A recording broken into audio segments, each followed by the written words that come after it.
만일 여러분에게 도화지 한 장과 그리고 크레파스를 손에 들려주고 또 원고지와 펜을 여러분에게 나누어주고 여러분이 생각하는 천국 또 여러분이 생각하는 지옥에 대하여 여러분이 평소에 갖고 있었던 그 마음들을 한번 그림으로 그려보시고 또 글로 한번 기록을 해보라고 한다면 여러분이 천국에 대해서 어떻게 그림으로 표현을 하고 또 글로 그것을 옮겨 적으라고 한다면 여러분은 천국과 지옥에 대한 그런 표현을 어떻게 하시겠습니까? 그림을 그린다고 한다면 어떤 모양으로 그림을 그리려는지 또 글로 표현을 해보라고 한다면 어떤 문장을 어떤 문체를 써서 어떤 비유를 들어서 천국과 지옥이라고 하는 이곳을 글로 표현할 수 있겠습니까? 어느 날 예수님의 제자들이 예수님에게 이런 질문을 했습니다. 선생님, 천국에서는 누가 가장 큰 사람입니까? 이런 질문을 예수님의 제자들이 예수님에게 느닷없이 했습니다. 이 질문은 예수님 앞에서, 하나님 앞에서 매우 악한 생각인 것이고 하나님 앞에서 어찌 보면 큰 불의를 저지르는 그러한 질문이요 행동에 속합니다. 왜 그러냐?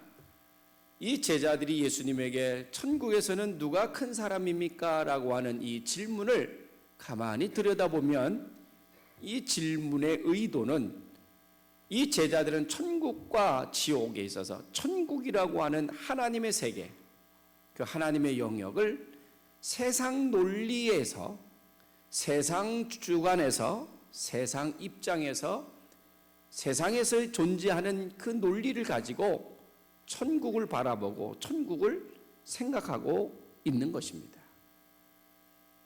세상에 존재하는 이론, 세상에 존재하는 논리, 세상에 존재하는 현상을 가지고 하나님의 세계를 바라보는 것이고 하나님의 세계를 그렇게 여기고 있는 그런 내면의 세계가 들어있는 질문이다. 이런 말입니다.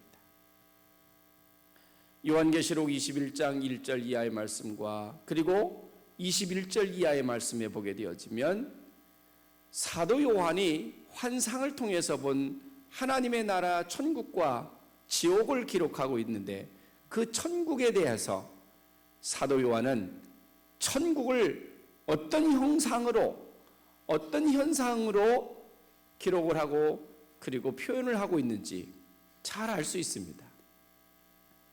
사도 요한은 이 요한계시록 21장 1절 이하의 말씀을 통해서 천국을 본 환상을 통해서 본 그 천국을 세상에서 느끼지 못하고 세상에서 볼 수 없고 세상에서 경험할 수 없는 그런 최상급의 상태로 그런 현상으로 천국을 묘사했습니다.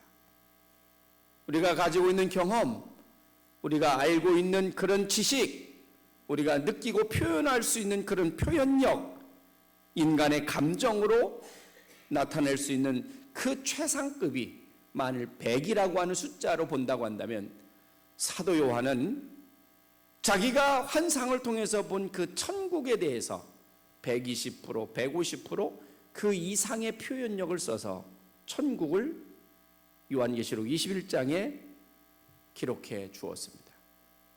그런 하나님의 세계를, 그런 하나님의 영역인 이 천국을 제자들은 어떤 논리로 보았는가 하면 세상적인 논리로 천국을 보았습니다. 그래서 천국에서는 누가 가장 큰 사람입니까? 가장 큰 자가 누구입니까? 이 논리는 세상에서나 있는 논리인 거예요. 큰 사람, 작은 사람, 훌륭한 사람, 그렇지 못한 사람, 많이 배운 사람, 많이 배우지 못한 사람, 부자인 사람, 가난한 사람, 가난한 사람, 잘난 사람, 못난 사람, 잘생긴 사람, 못생긴 사람, 이런 논리와 이런 이론은 세상에서나 존재하는 것이고 세상에서나 있는 법인 것이지 하나님의 나라에는 이게 없다, 이런 말씀이에요. 하나님의 나라에는 높은 자도 낮은 자도 없습니다. 큰 자도 작은 자도 없습니다. 잘난 사람도 못난 사람도 없습니다. 하나님의 나라에서는 모두가 동일합니다. 모두가 동격이다, 이런 말씀입니다. 그런데 제자들은 천국을 세상의 논리와 세상의 관점에서 보는 겁니다. 그러니 이 질문이 얼마나 주님 앞에서 여러분 악의가 가득하고 불순한 마음이 가득 차 있는 질문이냐, 이런 뜻이에요. 그때 예수님께서 여러분 이렇게 말씀하셨습니다. 천국에서는 어린아이와 같이 자기를 낮추는 사람이 가장 큰 사람이다. 주님의 답변이었어요. 이 주님의 답변이 바로 세상의 논리가 아니라 하늘나라의 논리입니다.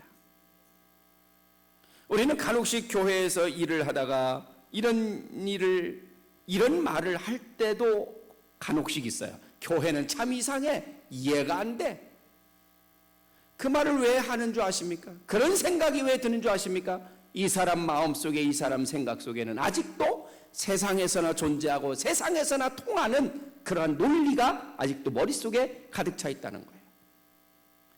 교회는 세상의 논리와 교회는 세상의 이론이 통할 수도 있지만, 그러나 세상의 논리와 세상의 이치와 세상의 이론보다도 교회는 하나님의 말씀이 중심인 것이고 하나님의 말씀이 원칙인 것이고 하나님의 말씀이 방향인 것이에요. 그런데 교회는 와보니까 교회는 이상하다고. 맞습니다. 이상합니다. 예수님의 말씀도 보십시오. 천국에서는 어린아이와 같이 자기를 낮추는 사람이 가장 큰 자다. 세상 논리에서는 적용되지 않는 말씀입니다. 세상은 어떻습니까? 자기가 자기를 피하라고, 자기가 자기를 드러내고, 자기가 자기 자신을 자랑하고, 자기가 자기를 여러분 많은 사람들 앞에 자기를 나타내지 아니하면 세상은 알아주지 않습니다. 요즘 대학 시험을 치를 때 보면 입학원서를 낼 때 그 입학원서에 반드시 끼는 것이 하나 있어요. 어떤 서류인가 하면 자기소개서라고 하는 게 있어요.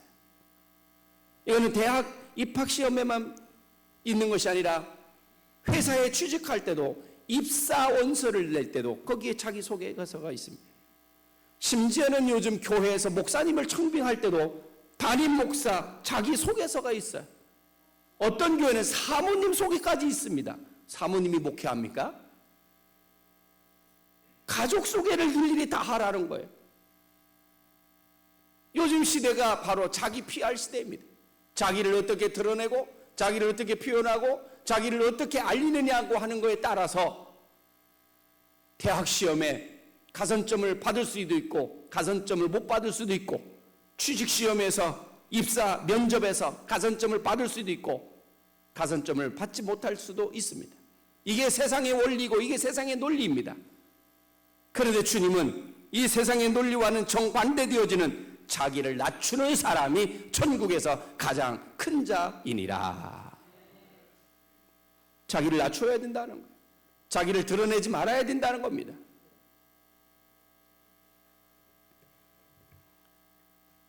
그러면서 주님께서는 어린아이를 들었습니다. 여러분, 자기를 낮추고 겸손하고 낮아지는 일이 어린아이들이 잘하겠습니까? 어른이 잘하겠습니까? 어른이 훨씬 더 잘합니다. 애들이 뭘 합니까? 겸손이 뭔 줄 알고, 순종이 뭔 줄 알고, 복종이 뭔 줄을 알고, 낮아지는 게 뭔 줄을 알고, 자기 부인을 하는 것이 무언지를 알고, 자기를 이렇게 낮추는 게 뭔지를, 아이들이 그것을 어떻게 분별합니까? 오히려 논리적으로 이론적으로 따지면 어른들이 훨씬 더 잘 알합니다. 어떤 게 교만한 것이고 어떤 게 겸손한 것이고 어떤 게 불순종이고 어떤 게 순종하는 것인지 어른들이 훨씬 더 잘 압니다. 그러면 이렇게 말씀을 하셨어야 되지 않겠습니까?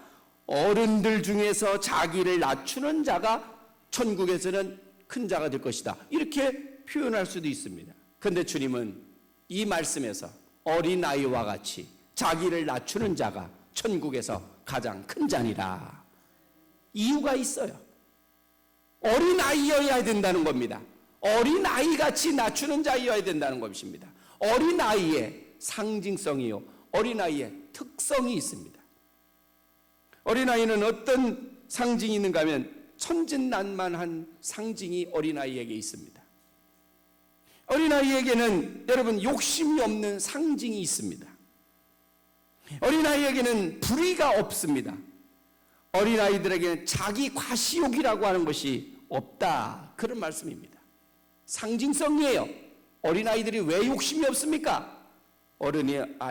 아이들에게 먹을 것을 주면은 오른손으로 받고, 또 하나를 주면 왼손으로 받고, 또 하나를 주면 오른손에 있는 거 입에 넣고 또 받고. 어린아이들이 왜 욕심이 없습니까? 어린아이들이 여러분 자기 과시욕이 없다고요? 무대 앞에 세워서 연극을 하고 노래자랑을 할 때 유치원에 가보세요. 자기 안 시켜주면 그냥 땡깡을 부리고 난리를 치고, 나도 할 수 있고 나도 알아달라고. 자기 과시욕이 왜 없습니까? 그런데 예수님께서는 어린아이를 여기에 두시면서 어린아이를 모델로 삼아서 어린아이와 같이 자기를 낮추는 자여야 된다. 어린아이를 말하는 것이 아닙니다. 어린아이가 가지고 있는 성품이요, 어린아이가 가지고 있는 특성이요, 어린아이가 가지고 있는 성질을 나타나기 위해서 예수님께서는 어린아이와 같이 자기를 낮추는 자여야 한다, 이런 말씀인 것입니다. 겸손을 강조하는 말씀인 것이고, 스스로 자기를 낮추는 사람을 말하는 것이고, 스스로 모든 사람 앞에서 자기를 작은 자로 여길 줄 아는 사람을 말하는 것입니다. 자녀들은 언제나 부모의 보살핌이 뒤따라야 되지요. 여기를 가도 저기를 가도. 오죽하면 대한민국 부모들을 헬리콥터 부모라고 말했겠습니까? 자식들 곁에서 계속 맴돌고 맴돌고 있다고 해서 대한민국의 부모들을 헬리콥터 부모라고 그렇게 부른다는 겁니다. 자녀들은 부모의 보살핌이 필요합니다. 부모는 자녀들을 잘 보살펴야 합니다. 부모의 보살핌 속에 자녀들은 순종하고 복종하고 따라가야 합니다. 부모의 그늘 아래서 부모의 보살핌을 벗어나게 되어지면 자녀들은 세상 속에서 어떤 일이 발생하고 어떤 일을 부딪힐지 그들은 알지 못합니다. 하나님의 자녀들은 하나님의 뜻에 잘 따라야 되고, 하나님의 말씀에 순종해야 되고, 하나님의 보살핌을 받아야 되고, 할렐루야, 하나님의 은혜 아래 있어야 합니다. 어린아이들은 아직 미숙합니다. 어린아이들은 부모의 보살핌이 절실히 필요로 합니다. 하나님의 자녀들은 하나님의 보살핌이 절실히 필요로 하고, 하나님의 은혜 아래 있어야 하나님의 자녀가 된다는 사실입니다. 그래서 예수님께서는 어린아이와 같이 자기를 낮추는 자, 그래서 어린아이를 여기에 상징적으로 비유로 들어서 말씀하고 있는 것입니다. 그래서 어린이는 성경에 보면 천국의 모델입니다. 그래서 주님은 누가복음 19장 14절과 마가복음 10장 15절 말씀에 이렇게 말씀하셨습니다. 누구든지 이런 어린아이 하나를 영접하면 곧 나를 영접하게 되느니라. 작은 자, 약한 자, 겸손한 자, 낮아지는 자, 이런 작은 자, 이런 연약한 자를 영접하고 그들을 보살피고 그들을 살펴주는 일은 곧 나를 영접하여 나를 살피고 나를 보살피는 것과 같다. 주님을 지극히 작은 자, 주님을 어린아이에다가 비유하셔서 어린아이를 영접하는 것은 곧 나를 영접하는 것과 같은 것이 된다라고 예수님께서 강조하고 계시는 것을 볼 수가 있습니다. 반면에 이런 어린아이 하나를, 이런 소자 하나를 실족시키면 그 사람은 차라리 연자맷돌을 목에 메고 깊은 바다에 빠지는 것이 나을 것이다. 깊은 바다 속에 빠지는 것이 나을 것이다. 뭐 때문에 그랬을까요?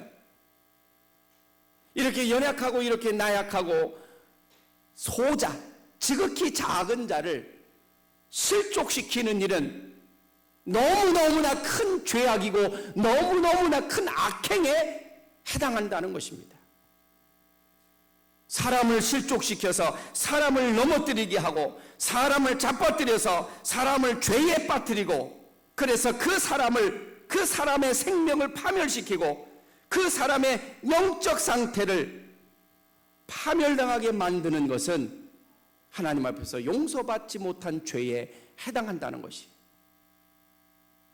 그래서 누구인가를 실족시키는 일이 그렇게 무서운 일이고 그렇게 여러분 악행에 해당한다는 말씀입니다.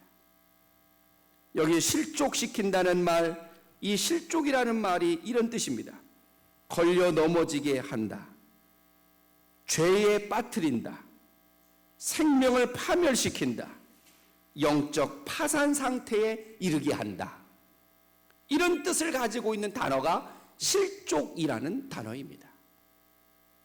이게 얼마나 무서운 단어이냐? 예수님께서 오늘 18장 말씀에 말씀하셨어요. 실족하게 하는 일들이 있음으로 말미암아 세상에 화가 있도다. 실족하게 하는 일이 없을 수는 없으나 실족하게 하는 그 사람에게는 화가 있도다. 우리 주님께서 우리 인간 세상을 얼마나 잘 아시는지 모릅니다. 실족하게 하는 일이 없을 수는 없다는 거예요. 이 말은 내가 실족을 당하기도 하지만 나 또한 남을 실족시키는 존재라는 거예요. 세상 속에서는, 이 세상사 속에서는 이 실족이라고 하는 것이 실족을 주기도 하고 실족을 받기도 하고 실족을 받기도 하고 실족을 주기도 하고, 그런 세상 속에서 우리가 존재하고 세상을 살아가고 있다는 말씀입니다. 실족하게 하는 일이 없을 수는 없다. 실족하는 일들이 비일비재하다는 것이지요. 그러면서 주님은 만일 실족을 시키는 사람이 있다고 한다면 그 사람에게는 화가 임할 것이라는 겁니다. 여러분, 우리가 세상을 살면서 실족받는 일도 많이 있어요. 그러나 실족을 많이 받는 것만큼 많은 사람들에게 실족을 안겨주기도 합니다. 어떤 이는 물질을 가지고 남을 실족시키기도 합니다. 어떤 이는 권력을 가지고 남을 실족시키기도 합니다. 어떤 이는 명예를 가지고 멸시하고 천대하고 무시하고 박대하면서 실족을 시키기도 합니다. 어떤 이들은 그룹을 지어서 단체로 어느 한 특정한 사람을 실족을 시키고, 요즘 아이들 표현으로 하면 왕따를 시키고, 그룹이 실족을 시키고 그룹이 사람을 멸망시키게 하는 이런 일들이 비일비재하게 존재하고 있는 현실입니다. 저는 이렇게 많은 것들 중에서 오늘 사람을 실족시키는 것 중에 가장 무섭고 가장 큰 도구가 물질이요, 명예요, 권력이요, 그룹, 단체, 어떤 힘, 파워, 이런 것들이 존재하지만 그 중에 가장 큰 도구는 성경 말씀에 있는 대로 언어, 말이라고 하는 것이 사람을 실족시키는 가장 큰 도구라고 그렇게 말씀을 드립니다. 어떤 일은 돈을 가지고 사람을 실족시키잖아요. 무시하고 멸시하고 전대하고 박대하고, 어떤 이들은 권력, 힘을 가지고 권력이 없는, 힘 없는 약한 자들을 무시하고 천대하고 박대해서 실족시키고 넘어뜨리고 그러지 않습니까? 그러나 대부분의 사람들이 이런 명예나 권력 이런 것보다는 언어, 말, 그것이 사람을 가장 많이 실족시키고 가장 많은 사람들을 실족하게 하는 도구가 된다는 말씀입니다. 성경 보십시오. 창세기 3장 1절 이하의 말씀에 보게 되어지면 아담과 하와의 이야기가 나옵니다. 최초에 이 땅에 죄를 가지고 오게 하고 죄의 원흉이 된 그 하와, 그가 넘어지고 자빠진 이유는 바로 마귀의 유혹, 마귀의 농간, 마귀의 논리, 마귀의 논쟁 속에서 하와가 그것을 이기지 못하고 마귀의 유혹에 넘어가서 선악과를 먹었습니다. 그리고 하와도 그 선악과를 가지고 와서 남편인 아담에게 그저 무작정 먹인 것이 아니었습니다. 그 대목에서도 보면 하와도 분명 남편인 아담과 논쟁을 벌이고 쟁투를 벌이고 있는 그 모습을 볼 수가 있습니다. 거기서 아담도 하와의 그 언어의 그 악한 꾀임에 빠져서 선악과를 받아먹게 됩니다. 예수님의 제자 중에 한 사람 가룟 유다도 은 30에 예수님을 팔아넘길 때에 대제사장과 여러분 서기관과 바리새인 이 종교 지도자들이 가룟 유다를 데리고 그 자리에서 논쟁을 벌이고 있는 그 대목을 볼 수가 있습니다. 사도행전에 나와 있는 아나니아와 삽비라도 마찬가지였습니다. 성령을 거스려서 그만 불행하게 한날 아나니아와 삽비라 부부가 죽음을 맞이하는 이 불행한 이 부부 속에서도 그들은 악한 언어, 불의한 말을 논쟁을 행하다가 그만 성령을 거스리고 성령을 속여서 하나님 앞에 징계를 받는 그 대목도 보면 언어, 이 말로부터 사람이 실족을 당하고 실족을 시키는 장면이 나오고 있다고 하는 말입니다.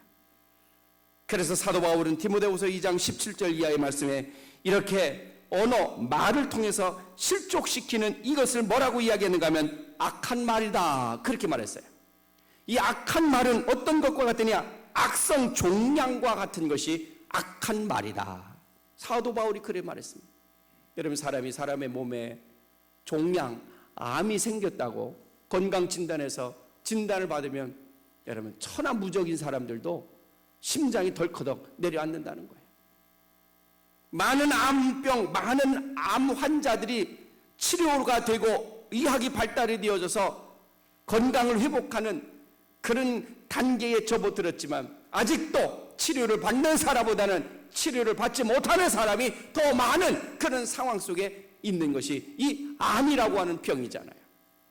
그래서 치료가 충분히 되는 암임에도 불구하고 암입니다 그렇게 하면 심장이 덜커덕 내려앉고 내일이라도 당장 죽을 것 같은 그런 두려움과 공포가 몰려오지 않습니까? 그런데 이 암이 처음부터 주먹만하게 생기는 거 아닙니다. 처음부터 전신에 다 퍼지는 것이 아닙니다. 자그마한 세포 하나, 자그마한 바이러스 균 하나, 처음에는 눈으로 보여지지도 않는 그런 작은 바이러스 균 하나가 생겨지면 그것이 밤알만해지고 그것이 주먹만해지고 나중에는 그것이 전신에 모든 장기에 다 퍼져가지고 결국에는 사람의 목숨을 앗아가는 게 이 암이라고 하는 병 아닙니까? 사도 바울은 우리에게 있어서 악한 말을 일삼는 사람들, 이 악한 말로 누구인가를 꿰어서 실족시키고 넘어뜨리고 죄악에 빠지게 만들고 그 영혼을 파멸로 이끌어가는 이 악한 자들을 뭐라고 이야기했는가 하면 악성 종양과 같은 존재들이다. 디모데후서 2장 17절 말씀에 있습니다. 여러분 우리가 우리의 입술에 우리가 우리의 언어 속에서 악한 말을 일삼는 사람들은 여러분 누구를 죽이기에 먼저 자기 자신이 죽는다는 사실을 알아야 합니다. 내 입에서 불의한 말을 하고 내 입에서 부정적인 언어를 쓰고 내 입에서 소극적이고 비판하고 불평불만으로 가득 차 있는 그런 언어를 즐겨 사용하는 사람들은 자기 마음이 피폐해지고 자기 마음이 완악해져 간다고 하는 사실이에요. 그것이 첫 번째입니다. 그 다음 두 번째로 이런 사람이 가정에 만일 존재하게 된다면 만일 아버지가 가정에서 늘 불의한 소리나 하고 악한 소리나 하고 저주를 하는 소리나 하고 볼멘 소리나 하고 그렇게 된다고 한다면 그 가정은 여러분 평화할 수 없습니다. 이런 사람이 여러분 교회 안에 존재하게 되어져서 교회 안에서 늘 부정적이고 늘 비관적이고 비판적인 악한 말을 일삼는 이간질을 일삼고 논쟁을 벌이게 만들고 하는 이런 성도들이 있다고 한다면 그 교회가 평안하게 든든히 서갈 수가 없고 붕 뛸 수가 없습니다. 국가도 마찬가지입니다. 정치인들이 여러분 나라와 민족을 위해서 언제나 긍정적이고 희망이 있고 어떤 용기가 있고 결단력이 있어서 국가와 민족을, 백성을 염려해서 정말로 고군분투하여 자기 자신을 불구덩이 속에 집어넣을 정도의 그런 특별한 사명감을 갖고 있는 정치인들이 있으면 그 나라는 견고하고 든든하고 부강하게 되어지지만 늘 부정적이고 비판적이고 논쟁이나 하고 싸움이나 하고 부딪히기나 하고 이런 정치인들로만 구성이 되어졌다고 한다면 그 나라는 여러분 그 미래가 밝지 못한 겁니다. 그래서 잠언 18장 21절 말씀에 죽고 사는 것이 어디에 있느냐? 혀의 권세에 있다는 거예요. 죽고 사는 것이 우리의 혀에 달렸다는 말입니다. 잠언 3장 29절 말씀에서는 내 이웃이 내 곁에서 평안히 살거든 그를 해하려고 꾀하지 말라. 우리의 속담에 사촌이 땅을 사면 배 아프다고 그런 말 있지요? 이 말씀과 같은 말입니다. 내 이웃이 내 곁에서 평안히 살거든 괴롭히지 말고 평안히 살도록 내버려 두라는 것입니다. 잠언 4장 18절에서 19절까지의 말씀에 보면 의인의 길은 돋는 햇살 같고 악인의 길은 어둠과 같다. 여러분, 상처를 주는 사람이 있는가 하면 상처를 받는 사람도 있습니다.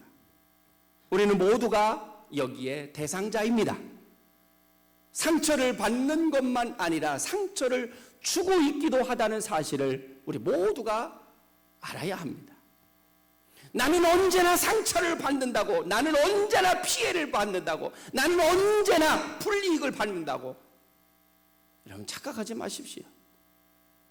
그 생각과 더불어서 나도 항상 누구에겐가 실족시키고 상처를 주고 있기도 하다는 것이에요. 그런데 중요한 것은 이 상처를 받았을 때 이 상처를 준 사람은 쉽게 잊어버리지만 상처를 받은 사람은 쉽게 잊지를 못합니다. 상처를 쉽게 잊지 못한다는 말은 상처가 치료되지 않았다는 말입니다. 여러분, 상처가 아물고 상처가 치료가 된다고 할지라도 상처를 한 번 받은 사람은 여러분 겉으로는 그 상처가 아무른 것 같지만 그 흉터는 마음속에 남아있고 이 머리, 이 뇌 속에 그 흔적이 그대로 남는다는 것입니다. 기억 속에 존재하고 기억 속에 남아있다고 하는 이것이 여러분 바로 영적인 흉터인 것입니다. 상처는 아물어서 겉으로 피부적으로는 그것이 드러나지 않지만 마음속에는 그 흔적이 흉터가 영원히 남아있다는 것입니다. 불행 중 다행으로 그 상처와 그 흉터가 치료되어지고 그것이 아물게 되어지면 그 사람에게 있어서 그 상처는 영광스러운 흔적이 되지만 그러나 그 상처와 그 흔적이 치료되어지지 않고 그 흔적이 그대로 남아있으면 이 사람의 마음속에는 그것이 영원한 고질병이 된다는 사실을 우리는 명심해야 합니다. 여러분, 심리학의 한 분야인 대상관계 이론이라고 하는 한 분야가 있습니다. 이 대상관계 이론을 처음으로 이야기한 대상관계 이론의 최고로 유명한 대상관계 이론의 어머니라고 일컬어지고 있는 멜라니 클라인이라고 하는 분이 있습니다. 이분이 왜 이 대상관계 이론을 주장을 하고 대상관계 이론을 말한 사람인가 하면 이 멜라니 클라인이라고 하는 사람이 바로 어릴 적 이런 영적 마음에 큰 상처를 받고 평생 동안을 그 상처를 갖고 사는 사람이었어요. 어떤 일이 있었느냐? 어린 소녀 시절, 4, 5살, 5, 6살 이런 소녀 시절에 아빠가 얼마나 사랑스럽고 아빠가 얼마나 좋습니까? 어린아이들에게 있어서 아빠, 엄마, 부모님들 그 이상의 뭐가 사랑스럽고 뭐가 행복하고 중요합니까? 그래서 이 멜라니 클라리도 아주 어릴 적 아빠의 사랑을 받고 싶어서 또 아빠의 사랑이 좋아서 어느 날 이 어린 멜라니 클라리가 아빠 하면서 아빠 품속으로 확 달려들었어요. 그때 이 아빠가 달려오는 멜라니 클라리를 탁 거부하면서 팍 내동댕이 치면서 밀치면서 귀찮다 절리 가라. 그리고 밀쳤어요. 달려오는 어린 딸을 거부했단 말입니다. 그 아빠에게 그 순간에 어떤 상황이 있었는지는 모르지만, 그래서 어린 딸이 아빠의 품으로 아빠 하면서 달려오면서 품속에 안기고 싶었는데 아빠가 거부하면서 밀쳐내는 순간에 이 어린 멜라니 클라니는 마음속에 엄청난 충격과 상처를 받는 거예요. 누구보다도 나를 가장 사랑해주고, 누구보다도 나를 가장 인정해주고, 누구보다도 나를 가장 귀하게 여기고 끔찍히 생각해줄 대상이 아빠에게 있어서는 나밖에 없다고 하는 그런 생각을 가지고 있는 어린 딸 소녀가, 이 멜라니가 아빠로부터 밀침을 당하고 아빠로부터 외면을 당하고 아빠로부터 버림을 받았을 때에 이 멜라니는 어떤 생각을 갖겠어요? 아빠한테도 사랑을 못 받았는데 내가 누구한테 사랑을 받겠느냐? 아빠한테도 인정을 못 받았는데 내가 누구한테 인정을 받겠느냐? 아빠의 마음속에도 내가 들지 못했는데 내가 누구에게 마음에 들겠느냐? 내가 공부를 한들, 내가 출세를 한들, 내가 성공을 한들, 나를 가장 사랑해주고 나를 가장 뜨겁게 인정해주고 나를 가장 크게 인정해줄 내 아빠도, 내 부모도 나를 밀쳐내고 나를 거부하고 나를 싫다고 배척을 했는데 세상에 누가 나를 인정해주고 세상에 누가 나를 맞아주겠느냐? 이 상처를 평생 동안 갖고 살게 되는 것입니다. 여러분, 우리는 매사에 늘 이렇습니다. 가정에서 가족들 간에 저 자신도 여러분 불쑥불쑥 이런 악한 행동이 서슴지 않고 절제되지 않은 상황 속에서 버럭버럭 나올 때가 한두 번이 아닙니다. 자녀들에게 텔레비전에 보니까 어떤 뚱뚱한 그런 고등학생이 엄마가 하도 딸이 살이 많이 쪄가는 그것이 걱정이 되어가지고서 내뱉는 말이 있어요. 딸 살찌는 걸 자제시키기 위해서 딸 아이가 밥을 먹을 때쯤이면 이 돼지같이 반반 꿀꿀대고 반반 먹는다고, 돼지같이, 이 곰탱이같이, 이 괴물같이 엄마는 딸에게 충격을 주기 위해서 그런 표현을 쓰지만 그 말을 듣는 딸은 자기가 사람처럼 보여지지가 않는 거예요. 사랑을 받아야 될 엄마가 돼지 닮았다고, 곰탱이 같다고, 미련탱이 같다고, 괴물 같다고 이렇게 말을 하니 이 아이가 어떻게 그 정서가 마음이 건강하게 자랄 수가 있겠습니까? 부부간에도 여러분 생각해 보십시오. 혹시나 아내를 그렇게 무시하고 깔보고 막무가내로 막말을 사용하지는 않았는지, 남편에 대해서 아내가 자녀들 앞에서 가정에서 그런 지위를 가정의 기둥으로, 가정의 가장으로 존경하고 높여주는 언어를 사용하고 있는지 아닌지. 여러분, 5월을 가정의 달이라고 우리가 말할 때에 그저 그냥 가정의 달이다 그렇게 지나가지 마시고 고칠 건 고치시길 바랍니다. 바꿀 건 바꾸시길 바랍니다. 우리가 결심하고 결단하고 각오해서 정말로 버려야 될 것은 미련 없이 버려야 됩니다. 바꿔야 될 것은 더 이상 미루지 말고 지금 당장이라도 바꿔야만 우리 가정이 건강한 가정이 되는 것이고, 가정이 건강해야 나도 건강해지는 것이고, 여러분 세상을 밝혀가고 세상을 리더해가는 우리 그리스도인 여러분 크리스찬들이 되어질 거 아니겠습니까? 주님은 우리를 치료해 주시는 분이십니다. 할렐루야. 만일 혹이나 우리가 세상에서 이렇게 저렇게 상처를 받고 실족을 받아서 우리의 마음속에 아직도 여러분 흉터가 남아있다고 한다면 주님, 내 이 흉터를 치료하여 주시고 내 상처를 치료해 주시옵소서. 주님께서 말씀하셨습니다. 수고하고 무거운 짐진 자들아 다 내게로 오라. 내가 너희를 편히 쉬게 하리라. 주님께서 우리의 마음을 치료해 주실 줄로 믿으시길 바랍니다. 주님으로부터 치료를 받으시고 건강한 모습으로 승리하는 복된 삶이 되기를 주의 이름으로 축원합니다. 기도하겠습니다.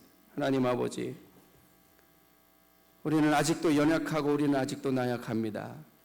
다 된 것 같고 다 서 있는 것 같지만 아직도 하나님 우리 자신도 악한 습성, 악한 행동, 악한 속성이 벗어버리지 못해서 부지 중에 은연 중에 악을 행하고 불의를 행할 때가 얼마나 많은지 모릅니다.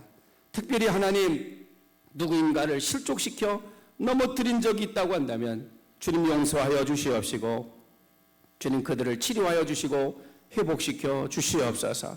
주님 누구인가가 알지 못하는 상처를 내 가슴 속에 품고 있고 누구인가가 알지 못하는 상처의 흔적이 아직도 내 마음속에 뿌리 깊이 남아있다고 한다면 주님께서 내 마음을 위로하여 주시고 치료하여 주시고 보듬어 주셔서 건강한 우리의 자아들로 소생되어지게 하시고 거듭나게 하여 주시옵소서.